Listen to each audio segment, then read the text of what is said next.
Hi, this is Peter Schweizer, and welcome to the Drill Down. Well, they got the big, beautiful bill across the finish line. What's next on Capitol Hill? We're going to talk to one of the most insightful and important voices on Capitol Hill today. The co-host of this podcast, of course, is Eric Eggers. Eric, how are you? I want to be very clear to the audience. I'm not one of the more important and insightful voices on Capitol Hill. That voice belongs to our guest today.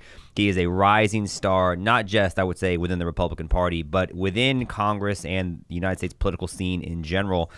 Congressman Wesley Hunt from Texas. Very excited to be talking to him. I met him at a party in Washington, D.C. No, it was good. We had a lot of Dave Chappelle references. I don't think we're going to get there today because it's, for a lot of reasons, not as relevant. But this guy has a lot to say, and he's very, very informed. So it'll be a good topic. Well, we're going to now talk to Congressman Wesley Hunt. He sits on a couple of very important committees, Natural Resources, Judiciary. His name also has been floated several times, potentially to join a Trump administration. We may ask him about that later on. But Congressman, thanks so much for joining us, and tell us, where is Washington going next, particularly Capitol Hill, now that the big, beautiful bill's across the finish line? What are you expecting to see legislatively from Congress in the next 90 days or so? Well, for starters, thank you all for having me on. I really appreciate it. And you asked where Congress is going. Well, I'm going on vacation. We can tell, actually. We see that. We have August recess. It has been a blistering first half of the year for President Trump and for this administration, for us in Congress. We've been working our tails off to get things done. And I got to tell you, President Trump just keeps on winning. I don't think he has gotten everything that he has wanted across the finish line. And obviously it's been some heartache. It's been some hard work. It's been kind of tough. But at the end of the day, this president has gotten more done in the first 6 months of an administration that we have seen arguably in the history of this country. He is moving at warp speed, and it's really fascinating to watch Democrats and liberals and their inability to even keep up with the news cycle, because by the time he is getting something else done, he has already moved on to the next, and nobody's keeping up. And quite frankly, it's been a joy and an honor to be a part of what I have seen in a very historic time for our country. Yeah, I was going to ask you about that because you got to Congress actually at a really fun time. You started in 2023, so you were there for the first or the last 2 years of the Biden administration, and now you've been there for the first 6 months of the Trump administration.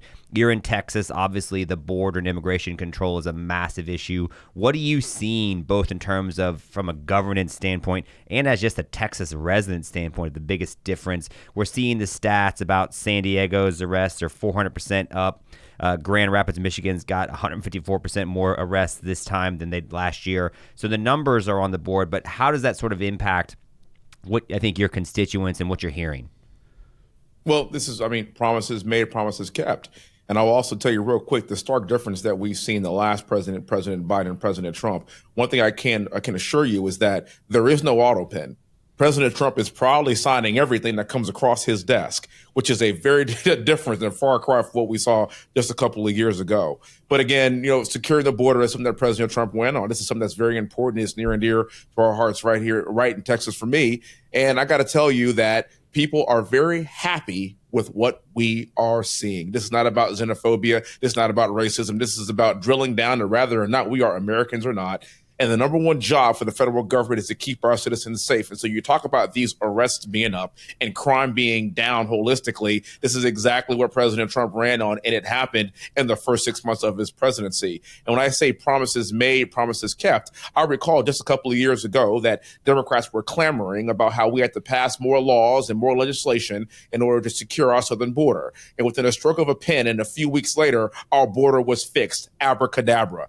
That's what leadership is, and this is what we voted for. We voted for the big, beautiful bill. We voted for border security. We voted for a stronger economy. Look at what happened with the tariffs. All of a sudden, I mean, it was going to be the end of the world, the end of the economy. We were heading to a recession, and then now we're cutting these deals. A recent one just with Japan yesterday that's going to bring in more revenue for us via these tariffs. And my guess is by Q4 or Q1 of next year, we're going to be in an extraordinary place because of President Trump making very difficult decisions in the very beginning to get us to a stronger point in the future. And so I'm watching all this stuff unfold, and I'm like, what more can you ask for? A couple of weeks ago, we were talking about World War III, and what happened? We bomb Iran. Iran no longer has a path or a bridge or any way to get a nuclear weapon, and you've heard nothing about it ever since.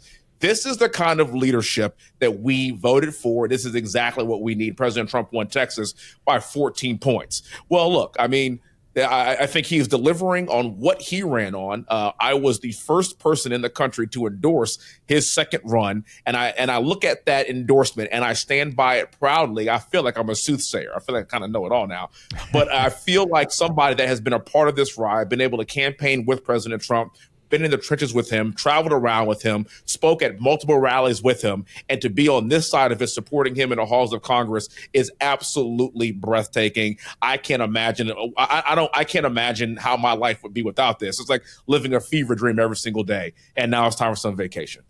Yeah, it's funny you were talking about the criticism that Trump gets. I've often said that one of Trump's great gifts is his ability to bring out the worst in his opponents, and he continues to do that. But before we leave the issue of immigration, I want to ask you, there is this debate, this issue about birthright citizenship, and it looks like the Supreme Court is going to deal with it at some level, probably in the spring. Is there anything Congress can do? Would you favor Congress trying to do something to deal with this issue of birthright citizenship? This is when people come to the United States illegally, or they fraudulently claim on their visas they're coming here as tourists, but they're actually coming here to give birth to the child, so their child will become a U.S. citizen, which will allow them, of course, to become permanent residents. Do you favor any kind of congressional action when it comes to birthright citizenship?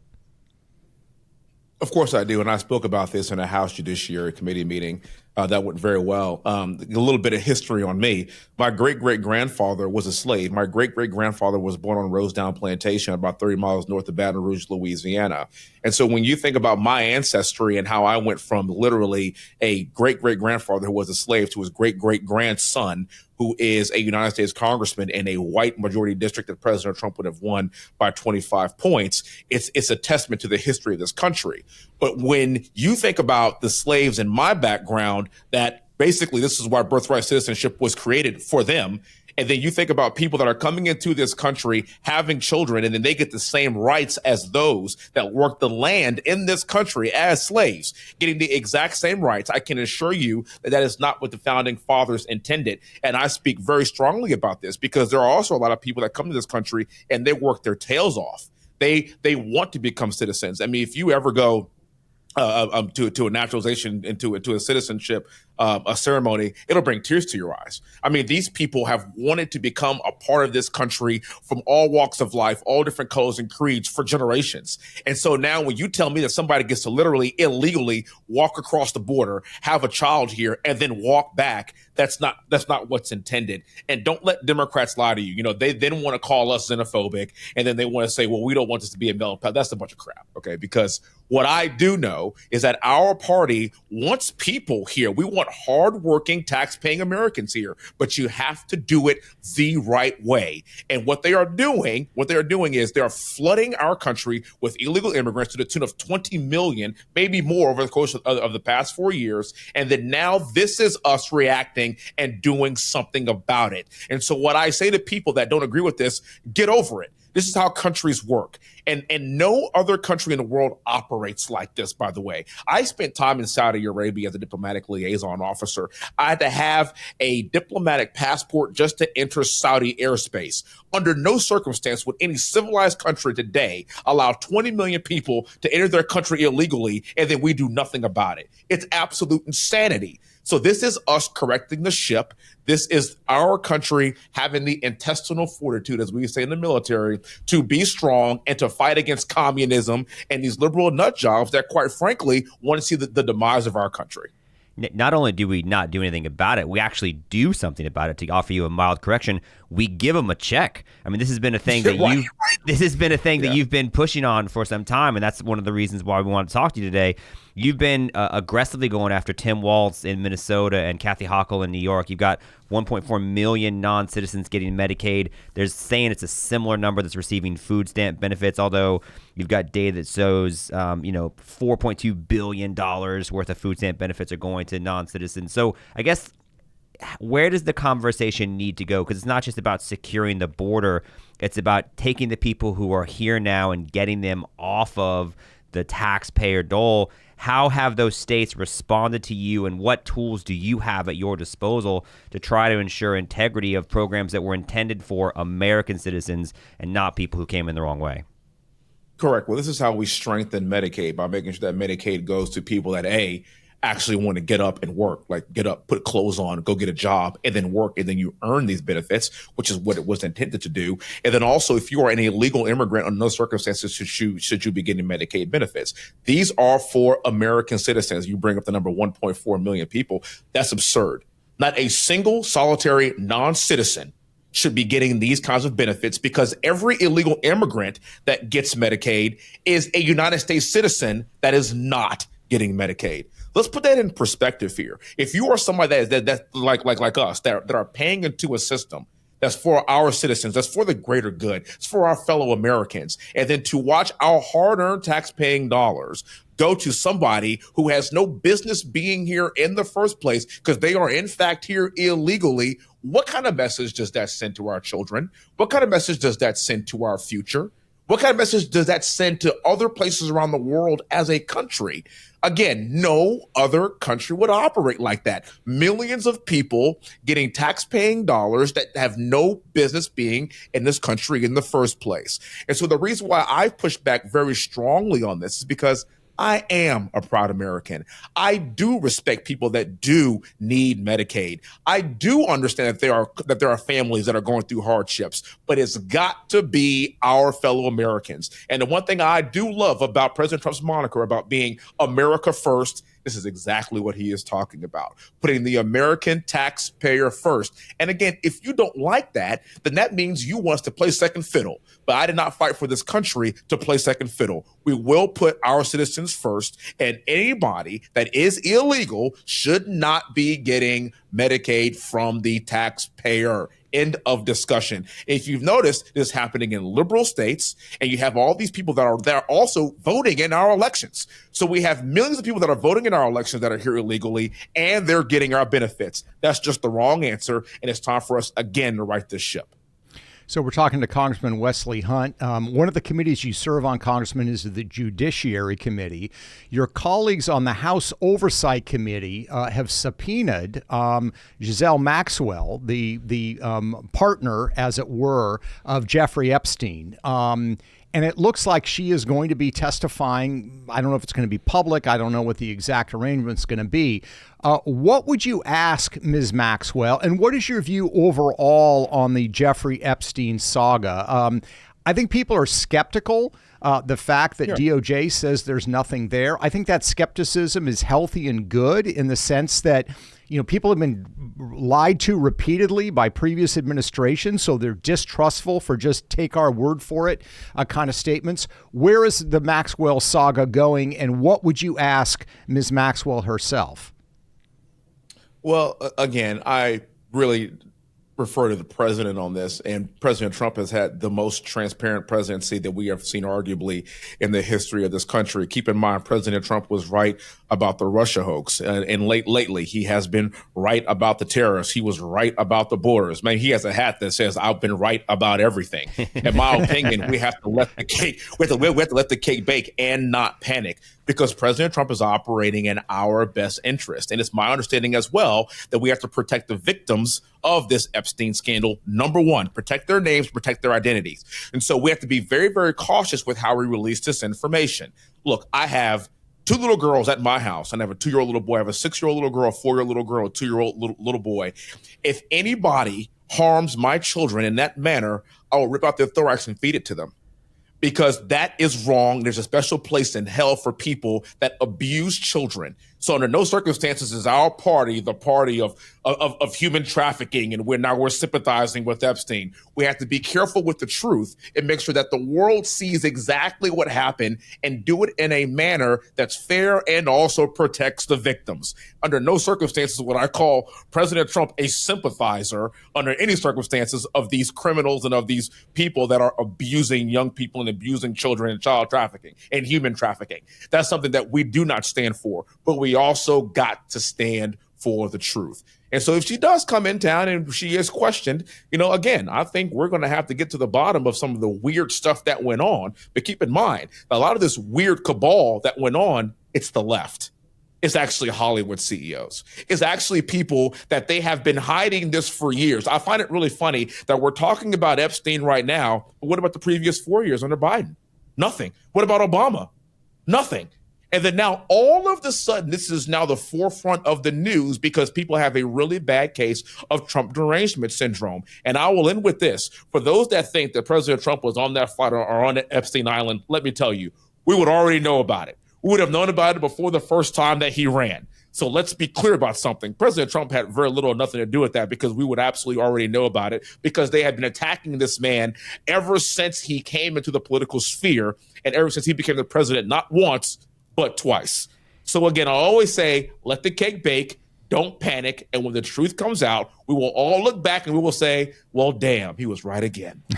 So that actually leads perfectly into my question, because when I saw you in D.C., I realized I knew you from this video of you and Byron Donalds talking to Sage Steele, and you're telling this story about how Donald Trump's there with an Afghanistan leader and they're negotiating something about the pullout, and he says, and you could tell the story way better than I can, but basically like, you will not touch any of our soldiers because here's where you live and you will be dead if you do. And what I was shocked by is that that's not a story we heard when he was president. It took him being out of office and it took you guys telling Sage Steele that story for people to realize like that's how Donald Trump rolls. And I guess my question is that do you think that's changed at all in the second term? And does when you see the Iran nuclear strikes, that's a real time thing. You've been in the military, you flew Apache helicopters in Iraq, you understand tactics and like what's a win and what's not. Do you think that he's getting more credit now for being the commander in chief as successfully as he has been thus far, keeping us out of these wars? Or do you think, like what you just said about Epstein, we're still only going to hear about the bad stuff and not hear about the good stuff? Well, the left is going to report on the bad stuff and not the good stuff. I mean, we all know that. But I do think the speed in which we find out the truth is actually going to increase. And you're talking about President Trump changing. President Trump has not changed for like 50 years. If you go back to his Oprah interviews back in the late 80s, he's been very consistent. He's been saying the same stuff for decades. He's been talking about American exceptions and putting America first and how we've been ripped off by tariffs and now we must have a secure border. He's been saying this stuff for decades. I do think this, though, the difference between this presidency and the last presidency is he is moving swiftly. He had 4 years to actually prepare for this presidency. He knows where the bathrooms are and he knows where all the skeletons are hidden. And he walked in this presidency guns blazing, and that's how we were able to get everything through so quickly. I think the left is also apprehensive to give praise to President Trump where praise is due. And so what I like to see is their silence. Because if they're silent, it means, well, they lost because they aren't going to give me any credit. I brought this up a second ago. I remember all the clamoring online and all these Democrats talking about how we are going to be in World War III. President Trump's going to bomb Iran, World War III, World War III, World War III. I have heard nothing about Iran for like 4 weeks. It has been absolutely hilarious to think we're on the verge of World War III and then now crickets.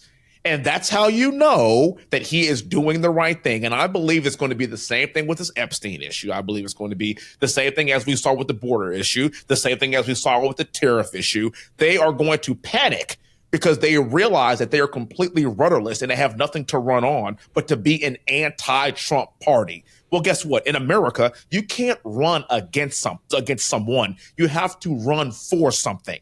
And they have no leader. They have no leadership. They are completely rudderless, and President Trump is running circles around them. So the only thing they can do is panic and report all the perceived negative stuff that will eventually be debunked in the not so distant future because we've seen this play out repeatedly. Well, Congressman, you, of course, are having a huge impact on Capitol Hill. Your constituents love you. You were handily reelected. If Donald Trump called and said, I want you to come and join my cabinet, is that something you would entertain? Oh, of course. I mean, the president, just what he has done for me, what he has done for my family, the support that he has given me. The first time I ran for Congress, many people may not know this, I actually lost, and he endorsed me, and I was able to get to my primary very easily, lost the general election in a very close race. And he endorsed me sight unseen. He trusted me. He called me. We chatted. This is now years ago. And at this point, what I've realized is that this is the greatest president I've seen in my lifetime in the way he operates and gets things done. And if you want to talk about a servant to this nation as somebody who absolutely loves this country, it's clearly President Trump. And so if he asked me to do anything, of course, my answer would be an emphatic yes. But I also get to do a pretty good job for him serving in the halls of Congress to make sure that we get this America First agenda through. And so, again, it's an honor to serve the people in my district, the district that I grew up in. It's an honor. It's an honor to continue to serve this country. And it's an honor to know that the president, that the man that's in charge, the president of the United States of America, is somebody that I got to travel the country with, that I got to be a part of the campaign with, and I get to continue to support every single day. Again, brother, I'm living a fever dream right now. Well, he'd be silly not to talk to you. I mean, and you've been, for somebody who kind of hangs out as swaggy as he does, and I have questions about how long the vest has been part of the wardrobe, but it works, and I think it works, and that's the point. Wow. But but you're a West Point grad, you served in Iraq, and then you go on to Ivy League institutions, get a couple graduate degrees. People forget Cornell's Ivy League, but it is. Mm-hmm. And then you become elected into Congress. But to me, the most impressive thing about your background is not only are you on the House Judiciary Committee and the Natural Resources Committee, you're also in the sneaker caucus. So my question is, number one, are you wearing sneakers right now? Is that we can't see you from below the waist. So are we I am not wearing sneakers today, but every now and again I do dabble in a sneaker or two well, to rock on the house floor. I have a pair of Jordans or two that I may or may not have one on the house floor occasionally. Right. And then so as a related question, you guys with a bright future, because you are in the sneaker caucus, do you like to run? I like to lift. I do run a little bit. The older I get, I realize I can't run like I used to run. But the thing about wearing sneakers too is also just kind of add a little bit of flair to our party. To kind of be the bridge. I'm 20 years younger than the average age of my colleagues here in Congress. I'm not trying to hate on old people, but every now and again, it's really nice to kind of see somebody a little bit younger that's a millennial that can kind of relate to that next generation.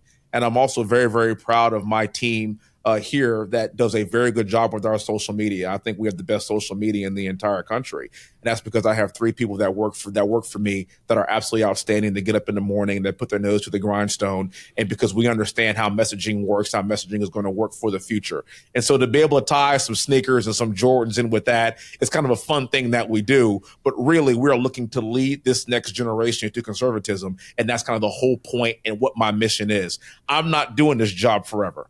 My generation doesn't do anything for that long. It's kind of a part of our pedigree. But I do know that when my little boy starts getting in his 12, 13 years old, it's time for me to do something else. I have a finite amount of time to have the greatest impact on the next generation, and I view myself as a cultural bridge, and that's kind of what I take a lot of pride in moving forward. And eventually, hopefully, maybe we'll get some of these old guys in a pair of Jordan 11s as well, but we'll see. Well, I tell you, this is refreshing because you're talking about basically self-imposed term limits, right? You're only going to stay for a certain time. In contrast that to so many people on Capitol Hill stay there 40 years or longer. Very, very refreshing. We've been talking with Congressman Wesley Hunt from Texas. We appreciate you. We appreciate your service to the country. We appreciate the audience, you taking the time to listen to this podcast as you always do. You can subscribe to this podcast at the Drill Down or wherever fine podcasts are located. Thanks again for listening. Until next time.